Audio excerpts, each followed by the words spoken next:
guys, welcome back to another Nerd Rants video.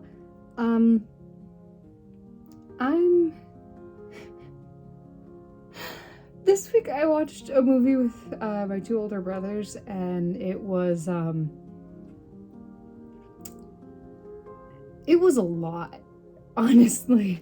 It was a very good movie. It was so good, but by the time I got out of it, like, my brain was... there were so many things. But... anyway.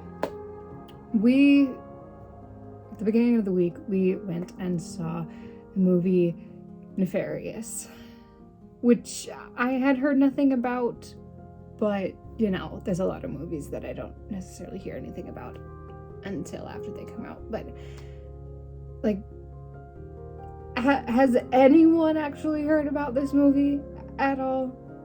My friend told me that the trailer was in the previews for John Wick 4, but anybody else? Because I didn't even know this was a thing until they asked me to go with them, and so then I looked up the synopsis and the trailer, and I got interested, and then we went and saw it, and it was...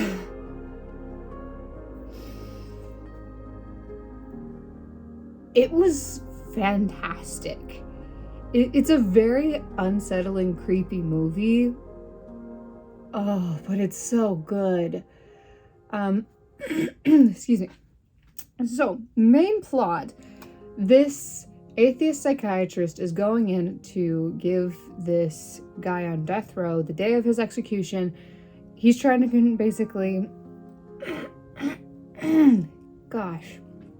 He goes in to determine whether this guy is fit to be executed. So whether he is sane, and so they can kill him because he was, you know, aware and aware of his actions, or whether he was insane, so then unfit to be executed because he's got some sort of disorder, so it wasn't necessarily him, I guess, doing it, especially since they think he has, like, the theory is he has DID, so then it's like one of his identities acting out versus he himself.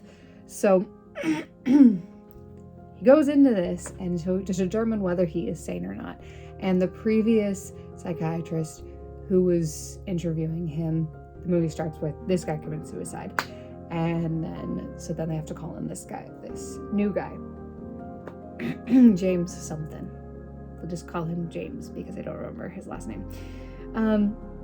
So James comes in to interview this prisoner, Edward. I think his name is Edward something Brady. Yeah. And so it is a 2-hour movie that is predominantly just the two of them talking. And I know what you're thinking. How do they make a 2-hour-long movie that is just dialogue? That's interesting. Well, the answer is you make the prisoner possessed by a demon.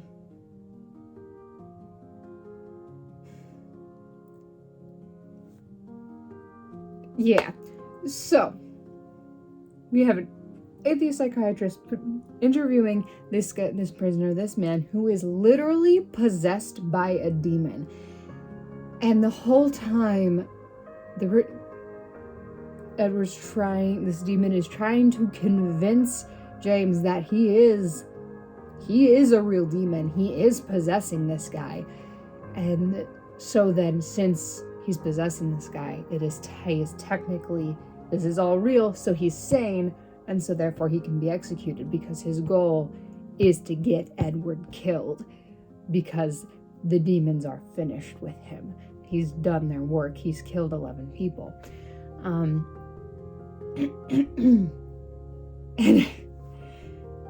it's so good. It's so good. The actor who I don't know the name of, but the guy who plays Brady, oh my gosh. it has the vibes of Split, where, you know, playing two very different people and giving them that distinction. So we have Edward, the actual real Edward, being this like blubbery, stuttering, like, what the heck have I done? This demon is making me do things, and being super like soft spoken and very like hiding his face, and then you have the demon.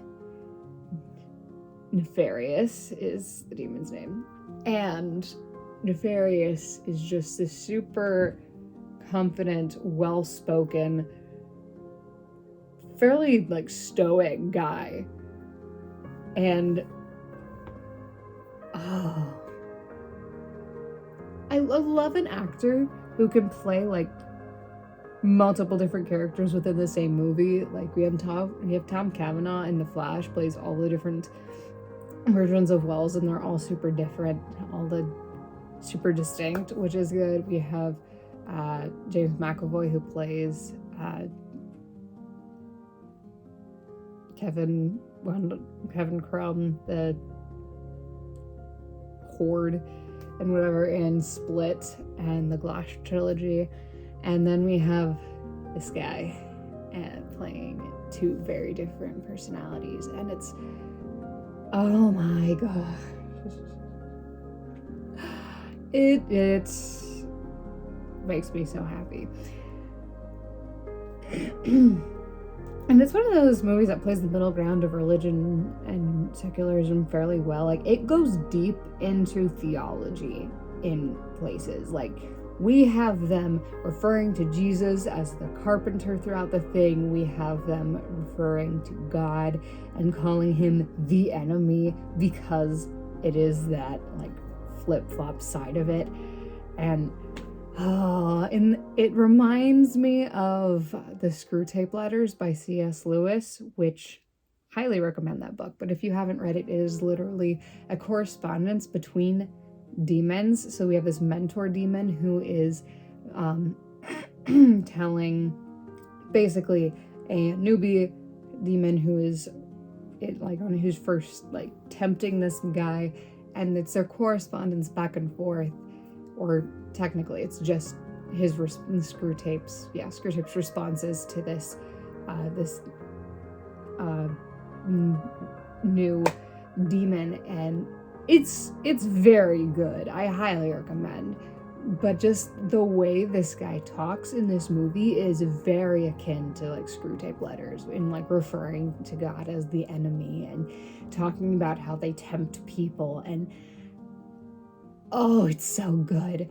And then my brother said it also reminded him of Paradise Lost, which I've only read parts of that one, not the entire thing, but where it goes into basically like the demon side of the fall and of creation, and he goes through and he just tells the story of why the demons and why Satan went against God, and like their perspective of it and how they viewed their relationship with God. And it like the writing in this was so good. And so good.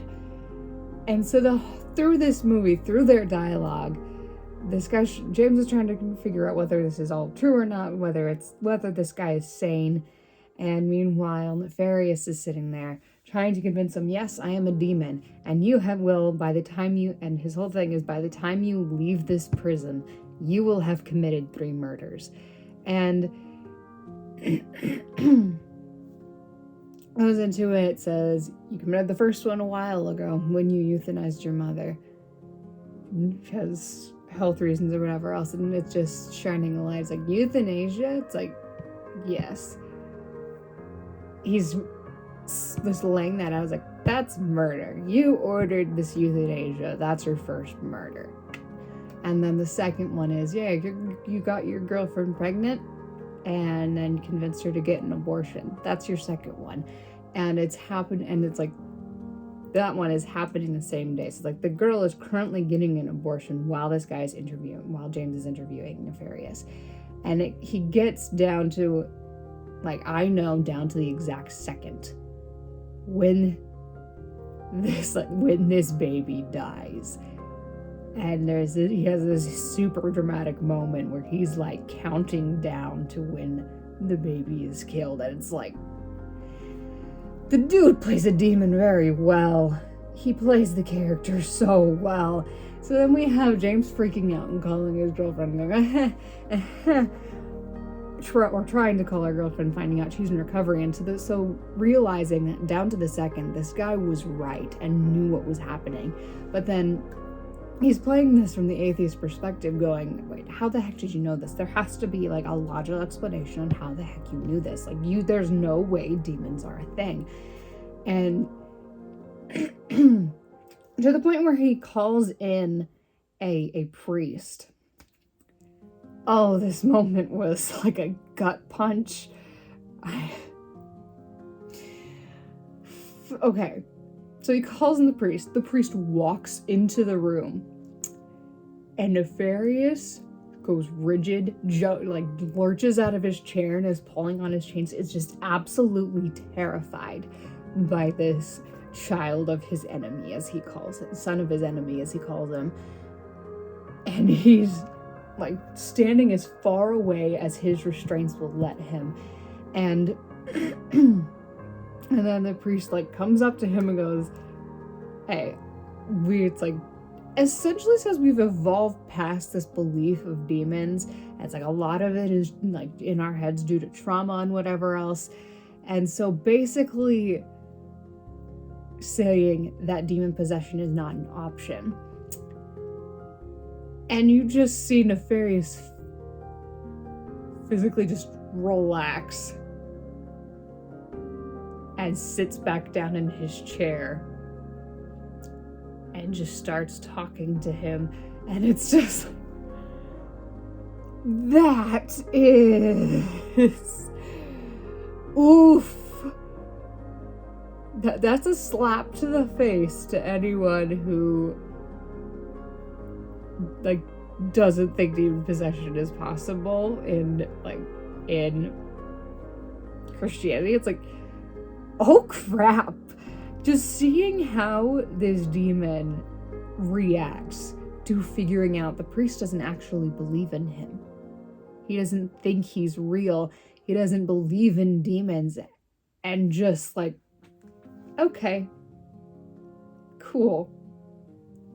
And physically relaxing and going back to his super confident, super well-mannered self and being like, you see him go from the horror and terror of seeing a priest, seeing a Christian, and then suddenly nothing. The acting in this movie was like so on point. It was very good. Oh man, so great. But like,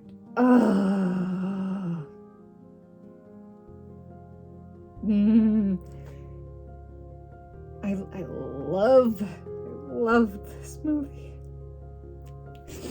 Anyway, obviously what you'd expect from what I called it from the beginning of the movie, it's like, okay, the third murder is probably going to be him sentencing Edward Brady to death and saying, you're sane, you are then going to be executed. And I was right. Which I'm assuming most people figured, yeah, that's probably going to be the third murder or whatever. Depending on how you look at it, because when I initially watched read the synopsis, watched the trailer, I honestly thought I didn't think it would go like this theological into the theology of it. I thought it would play more into like the stereotypical horror where it's a demon, but just a demon, and then possesses James and he goes on a killing spree or something. I was very pleasantly surprised by this. It was so freaking great. And I literally forgot the next thing I was gonna say because my brain. But oh man.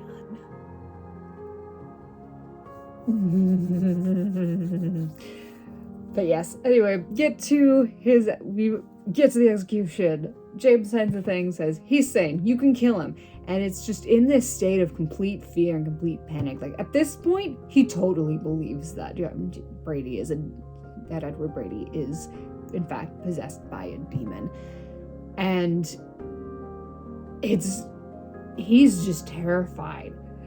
Like, Edward Brady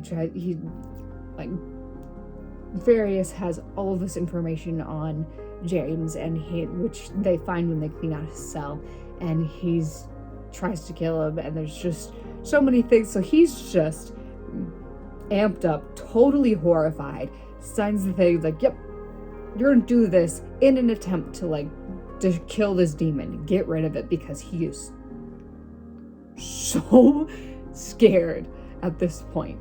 And man, so he stays for the execution. He's like, I need to see this done. And the demon, as they do, offers him a deal. It's like, my master, Satan, will give you the world if you deliver his message and you bring people to him. Which is basically it's like kind of in the vein of the whole Antichrist. It's like, you deliver this anti-gospel, bring people to the devil, and he will give you the riches of the world. And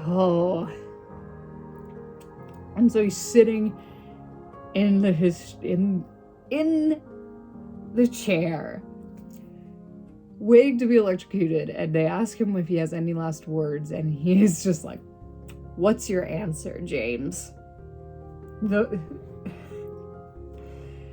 James denies him. He gets killed, possessed by a demon who tries to make him commit suicide with the detective's gun. A detective was there as a witness to the execution.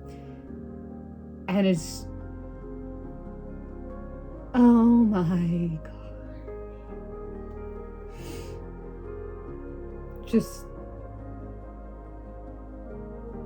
And then the movie ends with, he did an interview on a talk show talking about a book which he publishes, essentially Nefarious's anti-gospel, as then instead of what he wanted as a warning to people.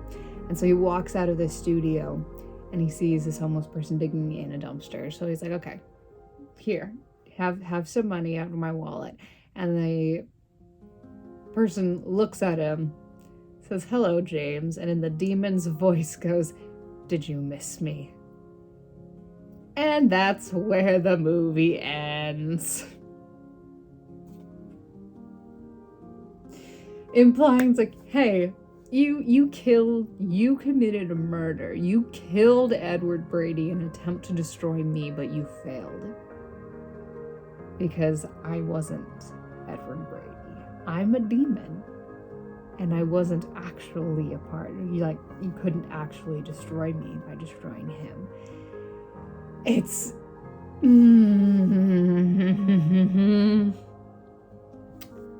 Now, obviously, this movie is a bit dramatized because all movies are dramatized to make concepts more interesting. And it's like, yes, it's dramatized. It's like, this is not necessarily how demon possession would look. They're not going to straight up tell you, hi, I'm a demon, blah, blah, blah, blah, blah. You need to do whatever. But at the same time,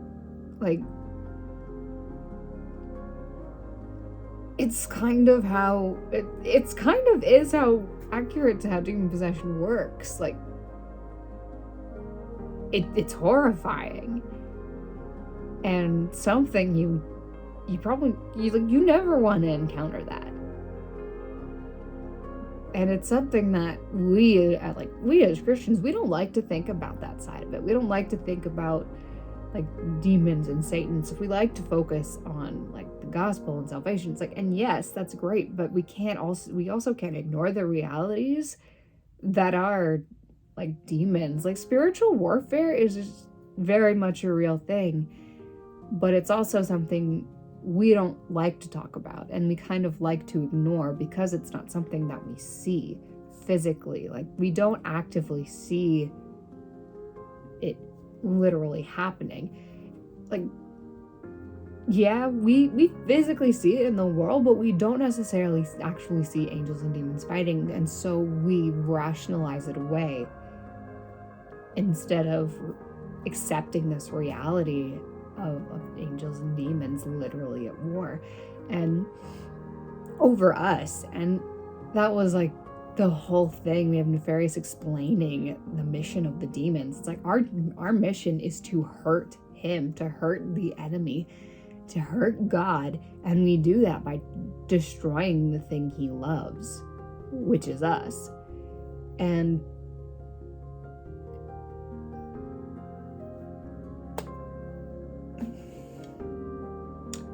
I left the theater shaken. Like, there aren't a lot of movies that like hit me as hard as this one did. There are ones that excite me enough that I'm like, I'll break out in sweat, or maybe I'll shake a little bit, or I'll like hold my breath because it's the super climactic moment. But there are very few movies that like leave me shaken. Not necessarily physically, but just like I came out of that theater very much shaken. And I think it's the first movie to give me that kind of reaction, because like it's just like, it's reality. They're presenting a reality of Christianity that we don't like to talk about, which is great. And on top of that, it also has an entire scene where it speaks out against things that we very much don't as much anymore. Like, it straight up is. So James is talking about, it's like, what are you talking about? We're slaves to God or demons or whatever. We're free. We're actively trying to stop racism. It's like, we can love whoever we want. We can be whoever we want. Blah, blah, blah. And explaining laying out all of these things that are happening in the world today, in America today.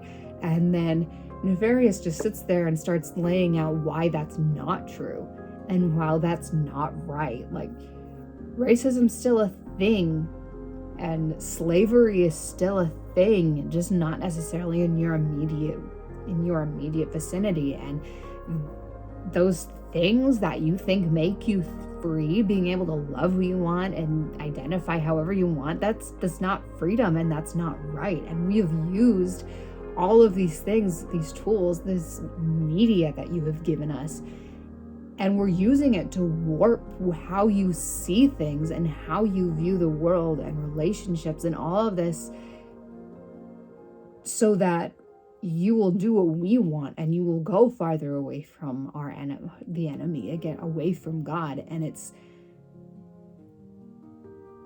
I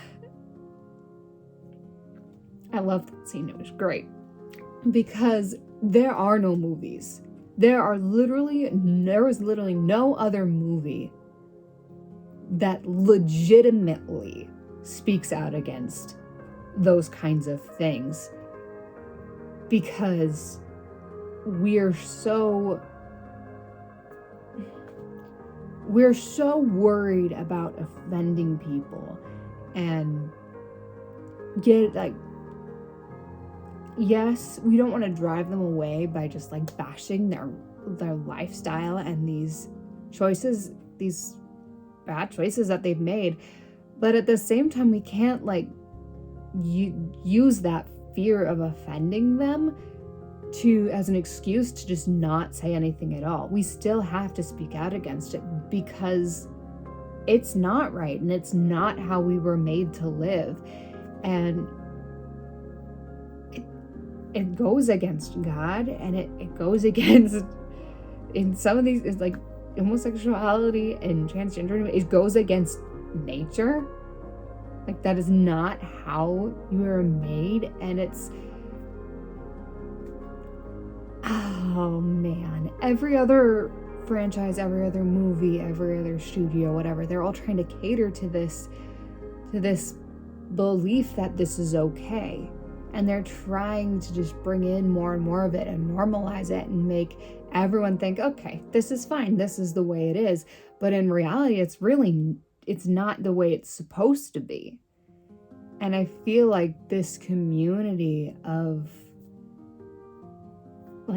these people, it's growing because we're putting more and more of it into media, which is all around all of these young people, and they are constantly bombarded with it. And so they grow to believe, not only is this normal, but anytime I even like question my gender, like I'm not the girliest girl, maybe I'm not supposed to be a girl, or I have even one little thought that could maybe make me gay or lesbian or whatever, and they get so bombarded with this that they suddenly think, oh, I've had like one little thought like that, or I'm going through puberty, and so there's all of this hormones and chemical imbalances inside me, and so I'm having all these this chaos going on inside my body and inside my brain, and all these things are changing inside of me. And so you feel things that aren't necessarily true or won't necessarily like last through in the long run.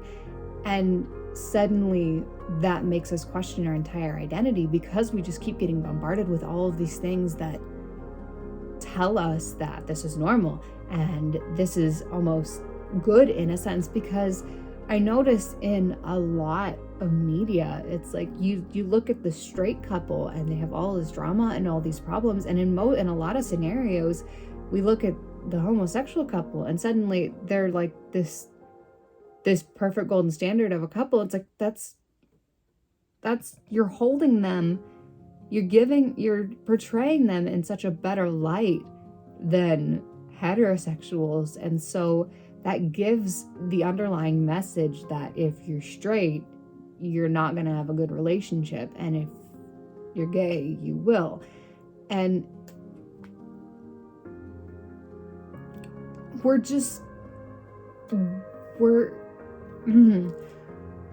at this point, we're basically manipulating our youth into believing that this is right and this is normal and this is how you should live, and that's not okay. It's scary, honestly. Like, we have children dressing up in drag and whatever else, and it's like, this is horrible and this is terrifying, and it scares me that this is all over the place and that we are putting it in everything. And like, I work with children. I work at a daycare, and I am sitting with this 5-year-old girl, and she's sitting on my lap, and I get it. She's 5, and I realize it doesn't necessarily mean anything. But but this 5-year-old girl looks at me and goes, "I'm gonna marry you." And I kind of laugh it off at the time, but you think about that. This 5-year-old girl is looking at another woman, and going, "I'm gonna marry you." And most of that, yes, is a 5-year-old being a 5-year-old. But at the same time, it's scary that she's even having that kind of thought run through her brain. And it's probably because even in this children's content, there's always something, whether in the background or whatever else, and it's getting more prevalent, like more and more, like the main characters in a movie or a show or whatever else are becoming that kind of relationship and that kind of character. But it's in everything. And so it's gotten to the point where a 5-year-old has looked at me and said, "I'm gonna marry you." And that's really scary to me, that is where our society is at. And it makes me love this movie that's calling that out, and it's saying that's not right. That's not how it's supposed to work, because it's not.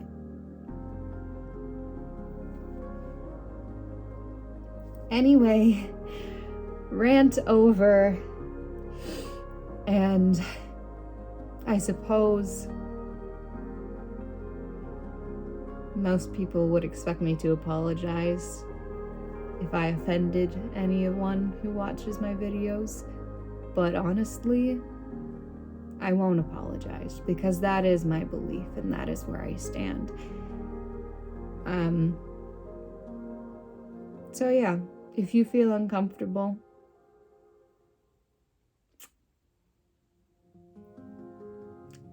well, you believe differently than me, and I'm not gonna apologize for the way that I believe. I'm sorry you feel that way, and I hope you find someone in your life who will help you realize that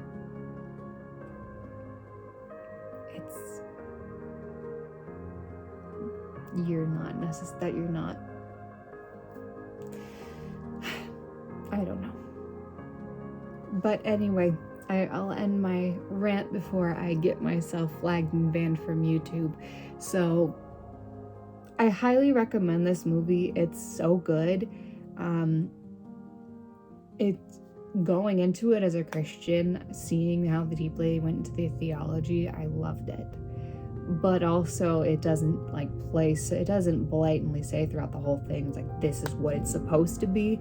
So if you aren't a Christian and you won't get easily offended by the few places where it goes against these things that you might actually believe in, like abortion and transgenderism and homosexuality, if you can make it through those scenes without being overly offended, I highly recommend it. You don't necessarily have to look at it as a religious movie.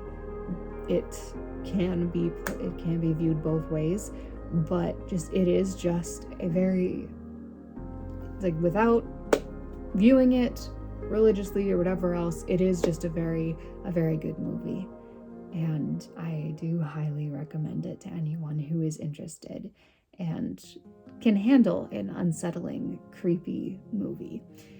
If you are a Christian, I highly recommend it if you can handle the unsettling creepiness of it, because it is a very good, like, wake up call to the reality of spiritual warfare.